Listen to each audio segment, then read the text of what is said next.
there's a lot of difference in how some of these things are interpreted based upon which one of those theological positions you're coming from. There's only one clearly valid position there.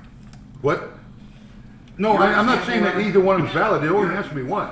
I'm saying the two examples you gave. Yeah. I mean, there's a lot of different ways that positions on different things, but sure. The examples you gave, there's only one of those two that's clearly the obvious correct view. Well, of course, obviously. We should all agree that we're saved. It's done. We don't have to work to keep getting saved.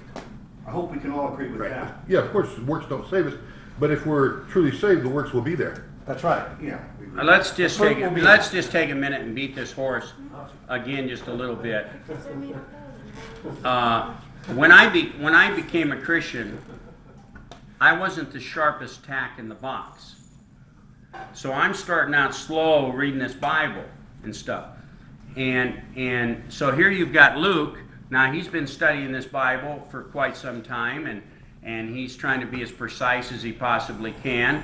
Here I am, I'm a new Christian, and I'm not the sharpest tack, and I'm reading this thing, and I see, hey, there's a race.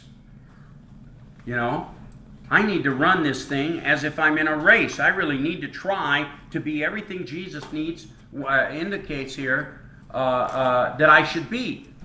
Now, never in a million years would I have thought at that time that I'm running the race against a time clock. Okay? And I'm not necessarily even thinking a lot in my mind about running against other people, but I am basically running against other people. That's relatively elementary to me in my thinking as somebody that doesn't know a lot, because I'm in this race against people that aren't performing as they should versus ones that are performing as they should. And I'm looking up at these big mucky-muck pastors and these seminary professors, and to me, they were the big hotshots of Christianity at the time. And so I just want to go out and I want to study this Bible, and I just want to try to just have God use me and do something significant in relationship to this race.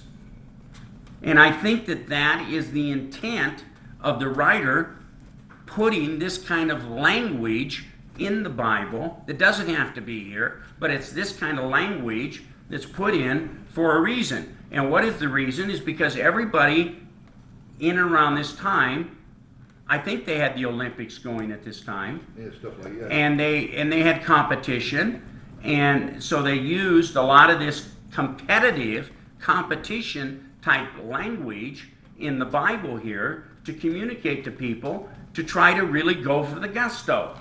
In other words, what's the opposite of the concept of a race? It's apathy. Taking for granted your faith and all Christ has done for you.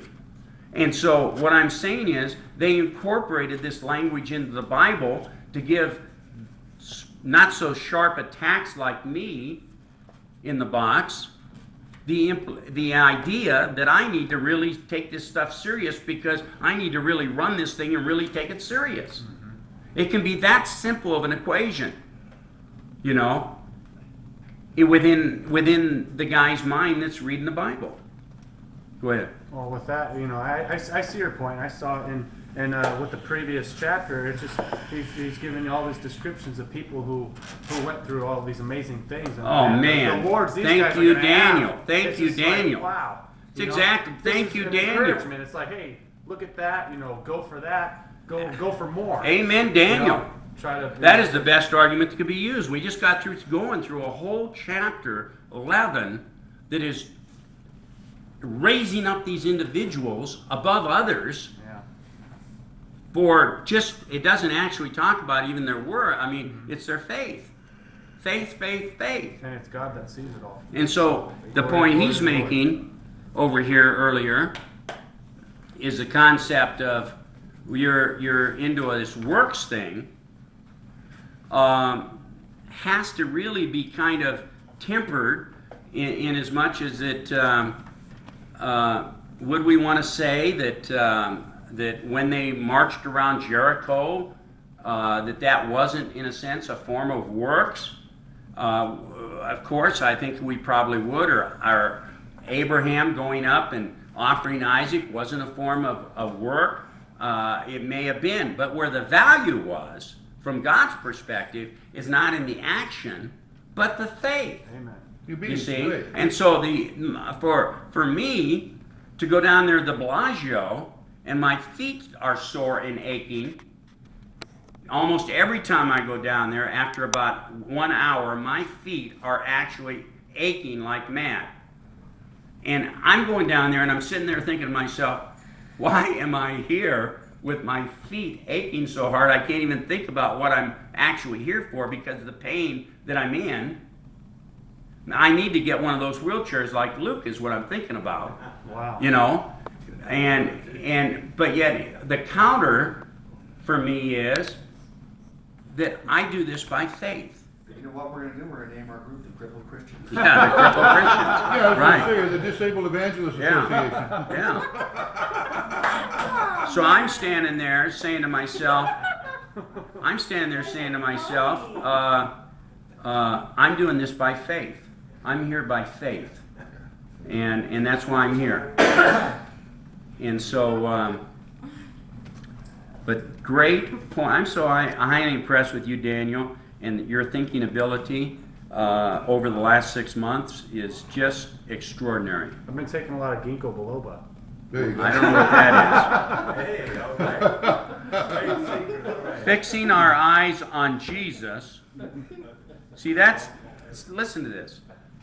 We don't want to get entangled by this sin. We want to run this thing with endurance. Fixing our eyes upon Jesus, the perfecter of our faith, reverting back to the point that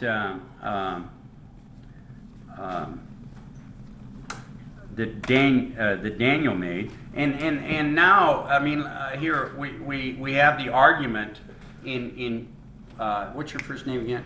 What are you? Jim. Christian. What are you? Christian. Oh, Christian. Okay.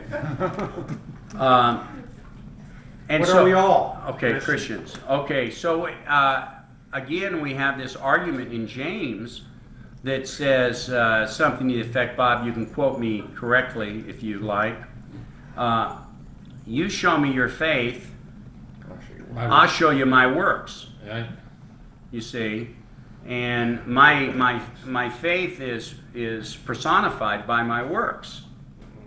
And so we see that concept. So in a sense that when you have correct centered faith, it's going to produce works. Amen. And so I guess the subject at this point could be, the question could be raised, which I think I'll do, is the wood, hay, and stubble, is the gold, silver, and precious stone a result of works that you've done as a Christian, or faith that you've had as a Christian? Pardon me? Works. Crowns actually have defined reasons that you get a crown. Like, for example, the crown of life is a crown that someone gets for a specific thing. They died as a martyr. Yeah. Soul winner's crown is always different. Yes. But I see it's connected to your faith, though. Without the faith, you wouldn't have the works. See, that's the point, is the root. The root is the faith. Yes. You see, the engine is the faith. Which, And of the work. the works, The effect of the yeah, works. of the faith is works. and the faith is given to us by Jesus. That's why we'll end up throwing our crowns at his feet. Right. That's right. That's why it says here, keep your eyes on Jesus. Yeah, he gets all the credit and all the glory and everything. And so, But there are going to be people with faith that get wood, hay, and stubble. So it's not the faith that's... Well, I think those works are I- insignificant works. I really wonder about that. Now, I think we have to make the distinction between saving faith and the faith that James is talking about that produces works. Anything. Yeah, but some people are going to that judgment seat of Christ, that bema seat, and they're all Christians going there. But some of them are getting the hay and stubble, and they're Christians. Yeah. So Well, they had saving grace, they had saving faith, But whatever they did, maybe they actually thought it was good stuff, but it had no value to Jesus. He didn't think placing value on it. Well, the other thing too, I think it could be too, is some people that go out, the thing that they might have done would be okay and good, but they did it to promote themselves as opposed to doing it just out of Yes, genuine your love for intention. Christ. That's right. It was just as important as what you did. Yeah. I think there's a very interesting point we're at here.